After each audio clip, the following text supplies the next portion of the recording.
Hello dear student, UP board NCERT class 11th गणित chapter first समुच्चय sets में exercise 1.4 में हम लोगों ने लास्ट लेक्चर में क्वेश्चन नंबर 5, 6, 7, 8 को कंप्लीट किया था।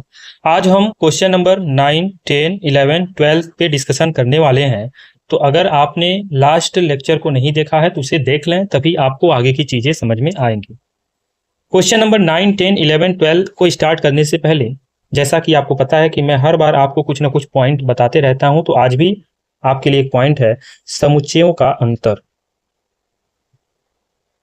अगर आपके पास दो समुच्चय हैं और उन समुच्चयों का अंतर आपको निकालना है तो कैसे निकालेंगे, एक फॉर्मेट, एक एग्जांपल समझ लीजिए। समुच्चयों का अंतर कैसे फाइंड करना है, ये हमारा टॉपिक है। जैसे माना कोई दो समुच्चय हम मान लेते हैं, जैसे ए बराबर एक समुच्चय दे रखा है ए बी सी डी, और एक समुच्चय बी बराबर दे रखा है बी सी ई एफ, और यहाँ कह रहा है कि ए और बी का अंतर निकालिए, जिसको ए माइनस बी से हम लोग डिनोट करेंगे। तो ए माइनस बी का मतलब हो गया कि A B C D minus B C E F. अब यहां पर पहले समुच्चय में दूसरे समुच्चय के अवयव को हटा देना है जो मैच कर रहा है। जैसे दूसरे में बी है और पहले में बी है तो बी कैंसिल, दूसरे में सी है पहले में सी है तो सी भी कैंसिल। मतलब माइनस करने का मतलब ए समुच्चय के अवयव बी समुच्चय के अवयव जो मैच कर रहे हैं वो हट जाएंगे, और बचे हुए जो ए समुच्चय के अवयव हैं वही उसका अंतर हो जाएगा, और यही इसका आंसर हो जाएगा। आप समझ गए होंगे समुच्चयों का अंतर कैसे फाइंड करना है। तो डायरेक्ट आप समझ गए तो क्वेश्चन पे आ जाते हैं। बहुत प्यारा क्वेश्चन है, क्वेश्चन नंबर 9। यहाँ पर देखिए आपके सामने दे रखा है। क्वेश्चन में आपको बहुत सारे वैल्यू पता करने, आपको पता है आपके लिए वर्क भी मिलेगा। अब यहाँ सबसे पहले लिख लेते हैं, ए बराबर आपका दे रखा है 3, 3, 6, 9, 12, 15, 18 और 21। ठीक है। बी बराबर क्या दे रखा है, पी बराबर दे रखा है 4, 8, 12, 16 और 20। ऐसे सी बराबर क्या दे रखा है 2, 4, 6, 8, 10, 12, 14 और दे रखा है 16। और डी बराबर दे रखा है 5, 10, 15 और 20। ये आपके सामने दे रखा है। जैसे पहला क्वेश्चन पूछ रहा है A minus B, A minus B आपका क्या होगा, तो देखिए निकालते हैं। तो A minus B is equal to A समुच्चय 3 से 15, 3, 6, 9, 12, 15, 18 और 21 माइनस बी, बी का मतलब 4, 8, 12, 16 और 20। तो अब यहां देखिएगा 3 का पहाड़ा है और 3 में 12 भी आएगा, तो 12 आएगा तो 12 हट जाएगा, तो आपका आंसर हो जाएगा 3, 6, 9, 15, 18 और 21, और यही आपका आंसर बन जाएगा। समझ गए? जो कि हम आपको ऊपर बताए हैं वही तो हुआ। ए में सभी अवयव को लिखना है, लेकिन जो बी में है उसको हटा देना, यही आपका अंतर होता है। अब दूसरे में देख लीजिए, ए और सी है, ए माइनस सी आपसे फाइंड करने के लिए कह रहा है। थोड़ा सा स्पेस इसके लिए लगेगा, छोटा लिखेंगे, ध्यान दीजिएगा, ए माइनस सी। ए में क्या है 3, 6, 9, 12, 15, 18 और 21 माइनस सी आपका क्या है 2, 4, 6, 8, 10, 12, 14 और 16। ध्यान दीजिएगा। अब यहाँ ए माइनस सी आपका क्या होगा, तो पहली बात 6 है, ठीक है, और क्या है, ये अंडरलाइन जो मैं कर रहा हूँ ये बस आपको समझाने के लिए, आप करेंगे नहीं। 12 है और क्या है, और कोई नहीं है, तो हो जाएगा 3, 6, 9, सॉरी 6 हट गया ना, अंडरलाइन वाला नहीं लिखना। 3, 9, 15, 18 और 21 आपका आंसर हो जाएगा। आप क्वेश्चन को समझ रहे होंगे जो मैं बताने की कोशिश कर रहा हूं।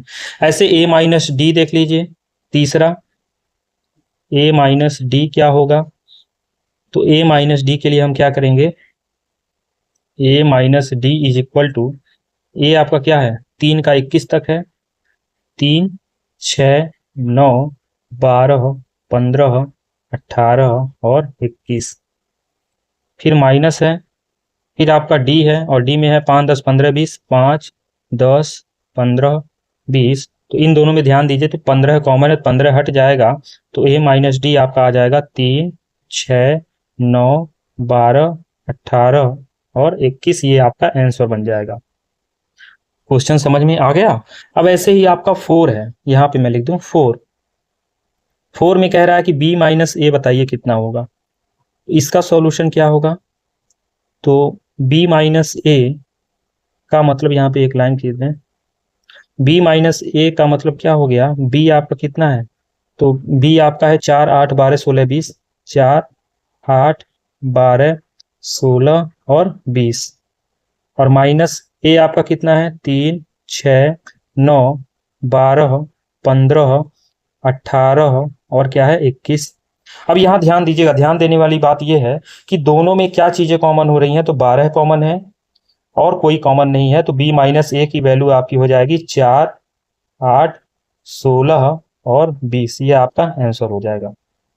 तो यहाँ पे आगे जो भी क्वेश्चन दिया हुआ है सब इसी तरीके से है। अब यहाँ पे क्वेश्चन नंबर 5 से लेके और 12 तक के बीच का क्वेश्चन मैं आपको दे रहा हूँ, क्योंकि आपको ये बात समझना पड़ेगा कि अगर यह क्वेश्चन आप समझ गए तो आपके लिए कुछ क्वेश्चन बनता है, और यहाँ पर जो क्वेश्चन है वो मैं आपको समझाया और बहुत सरल तरीके से आपको बताने का प्रयत्न किया, तो यहाँ पर ज्यादा से ज्यादा आपको मैं क्वेश्चन देना चाहूंगा, क्योंकि क्वेश्चन बहुत सिंपल है, सरल है और आप इसे बिल्कुल कर पाएंगे।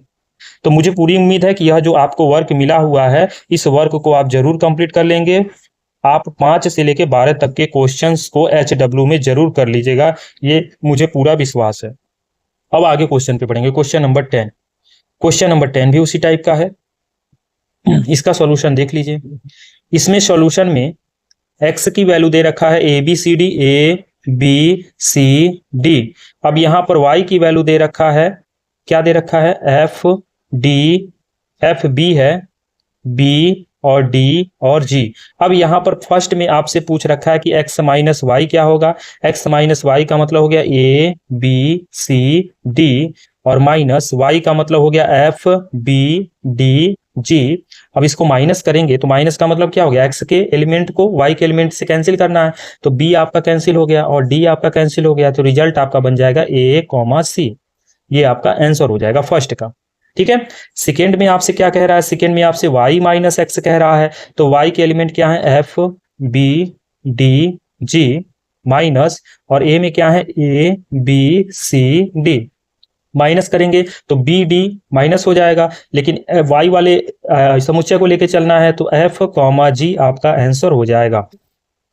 ठीक है, ऐसे थर्ड वाला जो है, ये थर्ड वाला आपका x इंटरसेक्शन y करके दे रखा है। इंटरसेक्शन का मतलब जो कॉमन है, x का मतलब हो गया ABCD इंटरसेक्शन, और y का मतलब हो गया FBDG। अब इन दोनों में कॉमन क्या है, b भी है और d भी है, तो इंटरसेक्शन मतलब उभयनिष्ठ, उभयनिष्ठ मतलब कॉमन, मतलब b और d आपका बन जाएगा आंसर। आई होप आपको ये सारी चीजें समझ में आ गई हैं। अब नेक्स्ट क्वेश्चन पे बढ़ते हैं, क्वेश्चन नंबर 11। अब इसको ध्यान से देखिएगा, यहाँ पर एक बहुत छोटा सा क्वेश्चन है, ज्यादा कोई बात नहीं कहेगी। अच्छा, ये आपको पता है क्या कि जो वास्तविक संख्या होती है, जो वास्तविक संख्या आपको प्राप्त होती है उसमें आपका परिमेय संख्या और प्लस में अपरिमेय संख्या को कहते हैं। परिमेय संख्या और प्लस का अपरिमेय संख्या को हम लोग कहते हैं वास्तविक संख्या। ये आपको बात पता है, इसको मैं अंडरलाइन कर दूं तो आप बेहतर तरीके से समझ पाएंगे। अब परिमेय संख्या, अपरिमेय संख्या, वास्तविक संख्या होता है, यहाँ पर कह रहा है कोई r है और यहाँ कह रहा है कि यक्स सच दैट यक्स एक वास्तविक संख्या है, एक वास्तविक संख्या को बता रहा है, एक वास्तविक संख्या को।